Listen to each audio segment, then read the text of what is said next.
what we know about consumers, what we know about people and the way they think, is that they get overwhelmed fairly quickly with information. So what they do is they sample the information or they use cues. Let's think, for example, of the last time you saw an antidepressant commercial or anything for asthma or any medication commercial at all.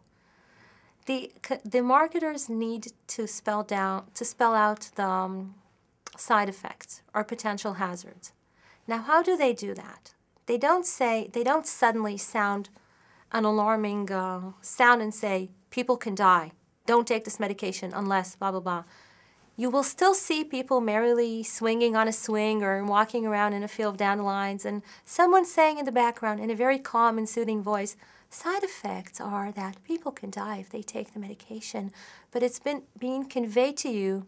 Of course, I'm exaggerating, but it's being conveyed to you in a way that if you're only using the cues that are given to you, the cues are you're looking at a pretty picture, you're listening to a soothing voice, it's going to be all right.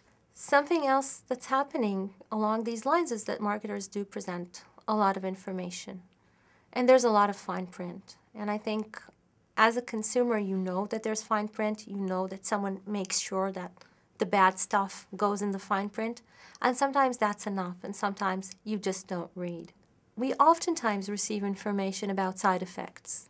It's there in the leaflet for anything and everything you use, from a very minor antihistamine to a Lipitor, to anything at all. And I think in a sense, we're desensitized because if we want the medication, we will look dismissingly on the side effects. So they're written there and we read them and we can ask the doctor, but eventually, most likely, we will take the medication just because we want the benefit and we will try to convince ourselves that the bad stuff won't happen to us. For practitioners, assuming what they have in mind is really the patient's best interest, the recommendation would be to present information in various formats. If you can incorporate a frequentist format, for example, saying out of every 1,000 patients with this problem, 700 will benefit off of this medication. That's a little bit better than just presenting percentages and numbers which people can't necessarily figure out.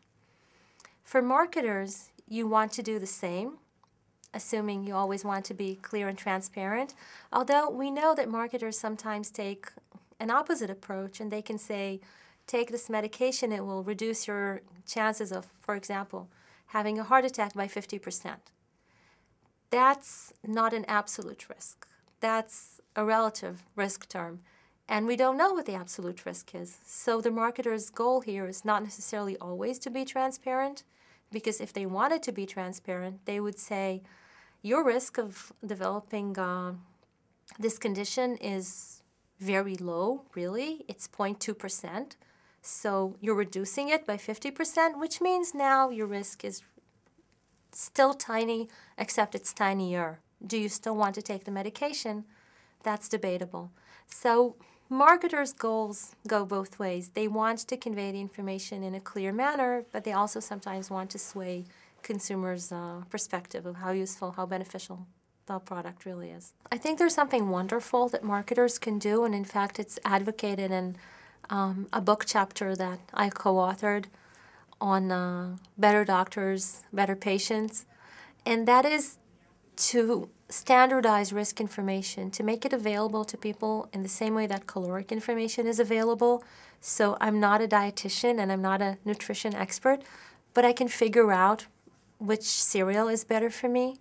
Maybe if information was simplified and conveyed to me this way, I would be able to know which treatment is better for me, which medicine is better for me, and I would be informed in a way that really empowers me rather than floods me with information. So I'm really glad you asked, because that is something that marketers can do relatively easily to help patients make informed decisions which are actually better for them.